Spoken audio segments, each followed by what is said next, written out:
These perceptual walls between us, robbing me from the sight of you.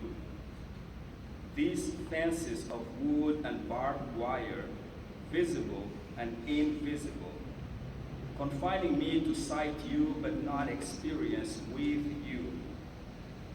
These divides that nurture the divisible over the indivisible.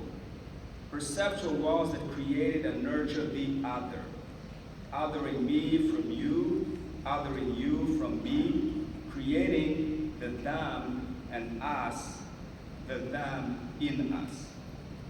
Perceptual fences in nature, creating the illusion of togetherness in a reality of otherness. Perceptual barbed wire fences eluding being yet fostering absence. Pointed edges, perceptual in nature yet real in torture. Isolationist divisionism plundering human dignity, plundering Ubuntu. Walls, fences, divides, and conquers. That's what it does. It, being that imperial force, capitalist hegemonic demonic spirit of greed, lurking behind the lines of litigation, carefully constructing illusions of equality, equity, and opportunity to manipulate minds into believing that this is a form of fairness. These fictionalized fairy tales framed as freedoms, false narratives pacify us momentarily while politicians prepare policies to pimp poor people for profits to fill their pockets. Let us all remember that we are all members of the human race, or better yet, the human species, and stop trying to pour sugar over feces, and stop engaging in voluntary amnesia, because there is no anesthesia to soothe the pain of moral extinction. The Berlin Wall was erected to divide from the east from the west, and the political lines of Africa drawn to purposely separate cultural groups. This issue is nothing new. Do we not learn from Dr. Seuss's depiction of McMonkey McBean's machine, separating mother from child, brother from sister, on again, off again, in again, out again, until we all become uncomfortable in our natural skins? I stand in my space and watch you over there. The there, so close yet not so close, so rosy yet not so rosy. I stand in fertile ground while you on the other side of the fence stand in defense and in respect of your ancestors, whom I refuse to claim as mine too. The fertility of my ground, this fertile land, this physical space I call my own, is rooted in a reality that I choose to ignore. I categorically refuse to embrace the ancestral links that make us who we are. Bantu.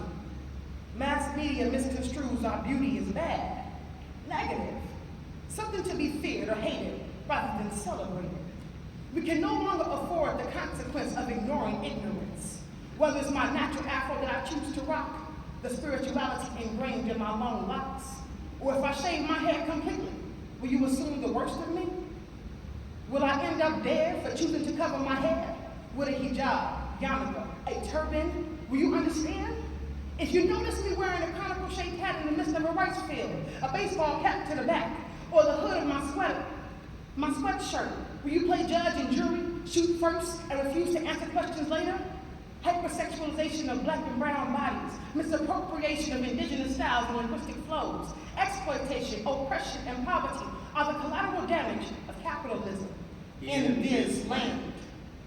This fertile land of our ancestors, bitter land to those whom Francisco de Vitoria called gentes, my co-native siblings whose physical presence is rooted in this soil, plunder dignities but never erase identities.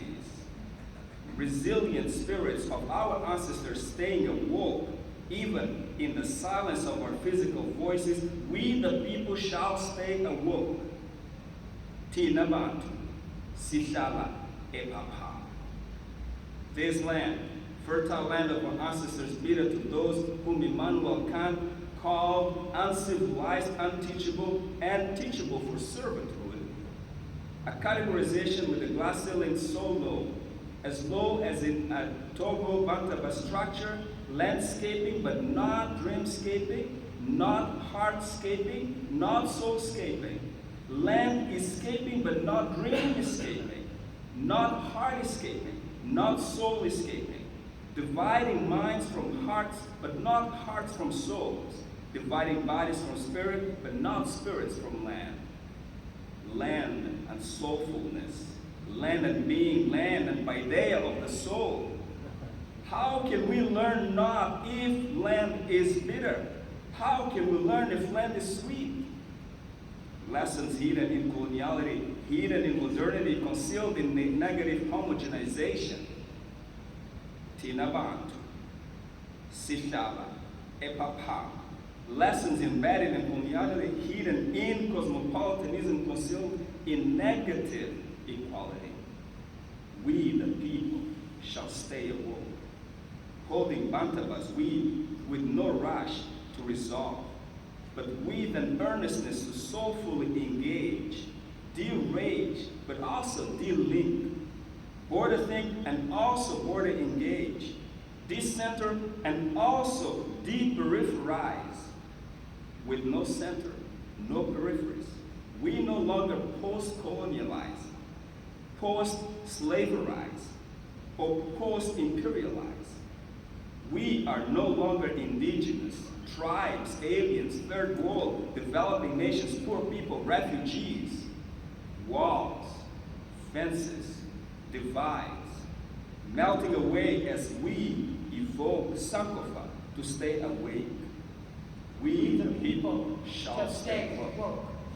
Now that we have problematized the inequalities within our educational systems, let us resolve to truly fulfill the promise of comparative and international education with immediate yet thoughtful and intentional, unapologetic action. Let us consider that the answers to a brighter future are rooted in the lessons of our past and must be addressed in the present, because change starts with the individual in the mirror. Gandhi encouraged us to become the change we used to see in the world. Einstein hinted that we cannot solve our problems with the same level of thinking that we created them with. Chimamanda warned us of the dangers of a single story. We must unlearn the lessons of colonialism, imperialism. We pretend that we are post-colonial when it is still the framework of our curriculum, policies, our societal structures. We've been trying to see life through rose-colored lenses with colonial frames, constantly tipping the scales of justice for just us, while othering others. We must use our agency with urgency, even if we must act surreptitiously as educators to engage in advocacy, because education is political whether we acknowledge it or not. To engage in advocacy, and around 1600 Pennsylvania Avenue, the block is hot. No justice, no peace, the hate must cease. Cease to infiltrate what is supposed to be our safe space. If we are to dismantle the imperial walls that imprison our minds, we must no longer build educational institutions upon the blood-saturated graves of our ancestors. We must reclaim our humanity. Ubuntu, I see you. Somebody please lend me a pencil or a pen so that I may paint the pre-perpetual period at the end of the rhetorical statements that continue to divide us rather than bind us. I dream of a day when courtesy and respect for every living being in the universe is commonplace. When we finally acknowledge that while there are numerous cultures and there may even be many ethnicities in our societies, there is no room for race. This reminds me of the villains from my childhood cartoons, and I'm awaiting Superman of the heroes to save me from the villains, the wrath that they will ruin the world. We must be the heroes and the sheroes to dismantle these perceptual walls.